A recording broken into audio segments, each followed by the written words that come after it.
मुगल साम्राज्य अपने पीक पर इतना बड़ा हो चुका था, लेकिन फिर भी वो पूरे भारत को कंट्रोल नहीं कर पाए, क्योंकि एक ऐसे किंगडम ने उन्हें 17 बार हराया जिसके बारे में 90% जनता जानती भी नहीं। बात हो रही है अहोम साम्राज्य की, जो भारत के इतिहास का एक काफी स्पेशल हिस्सा है, लेकिन फिर भी हमारे नेशनल इतिहास से कहीं छुपा हुआ है। Please give me 3 minutes of your time, जिसके बाद आप खुद डिसाइड कीजिए क्या अहोम इम्पोर्टेंट थे या नहीं। मुगल साम्राज्य अपने पीक पर प्रेजेंट डे बांग्लादेश तक पहुंच चुका था। 17वीं सेंचुरी में औरंगजेब के समय मुगल एम्पायर एक टॉलरेंट एम्पायर नहीं था। ये समय उनके सबसे ब्रूटल फेज से भरा हुआ था। इसी वायलेंस से नॉर्थ ईस्ट को बचाने का काम अहोम डायनेस्टी ने किया। लेकिन असम में और नॉर्थ ईस्ट में मुगलों को इतना इंटरेस्ट क्यों था? ये है ब्रह्मपुत्रा नदी, जिसके किनारे बसा था अहोम एम्पायर। ब्रह्मपुत्रा नदी का किनारा भारत का सबसे फर्टाइल लैंड माना जाता है, इतना कि आज भी लोग बड़े बड़े बुलडोजर्स लाकर यहाँ की मिट्टी चुराते हैं खेती करने के लिए। It's that good. प्लस जो भी आसाम को कंट्रोल कर सकता था, वो ईस्ट एशिया के ट्रेड को कंट्रोल कर सकता था। मुगलों की नजर उन प्रॉफिट्स पर थी। इसी चक्कर में 1615 से लेकर 1682 तक मुगलों ने बार बार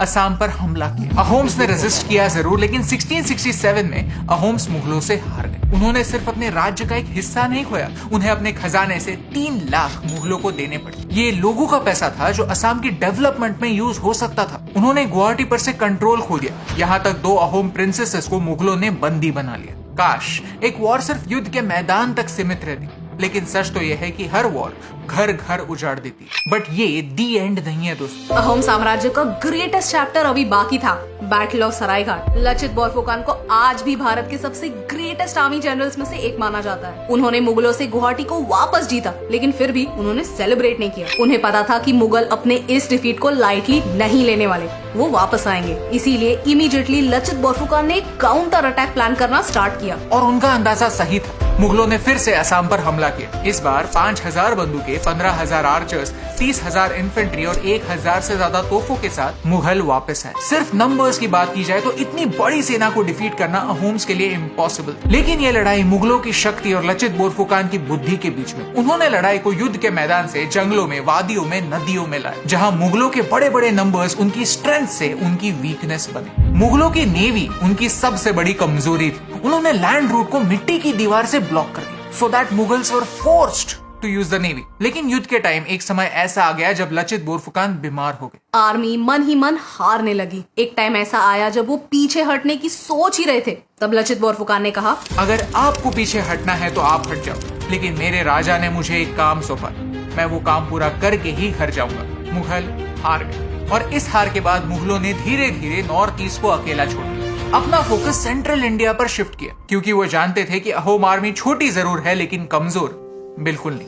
हर साल 24 नवंबर को इसी ग्रेट लीडर की ग्रेटनेस को आसाम सेलिब्रेट करता है। एनडीए के बेस्ट कैडेट को जो गोल्ड मेडल मिलता है, उस पर भी इसी ग्रेट जनरल का नाम लिखा है। एटलीस्ट हमारी आर्म्ड फोर्सेस इस लीडर को भूली नहीं। आप सोचते होंगे कि क्या फर्क पड़ता है, उस समय के सारे राजा सेम ही तो थे, लेकिन अहोम अलग थे। अहोम राजाओं की खासियत ये थी कि वो म्यांमार से आए थे, लेकिन वो हर रिलीजन, हर धर्म, हर कल्चर को जीने का मौका देते थे। भारत में आने के बाद उन्होंने यहाँ के कल्चर को अपनाया, क्योंकि वो जानते थे कि जब तक जनता उन्हें अपना राजा कहकर नहीं अपनाती, तब तक वो उन पर राज नहीं कर पाएंगे। इसीलिए उन्होंने काफी सारे इंडियन प्रैक्टिसेस को अपने कल्चर का एक हिस्सा बनाया और खुद भारत के कल्चर का हिस्सा बने। उन्होंने एग्जिस्टिंग कल्चर को तोड़ मरोड़ कर खुद का कल्चर अपनी प्रजा पर इम्पोज नहीं किया। राजा को लोग स्वर्ग देव कहते थे, इंद्र का वंश मानते थे, लेकिन फिर भी राजा को सलाह देने वाले 5 मंत्री हुआ करते थे। इन्हें पत्र मंत्री कहा जाता था।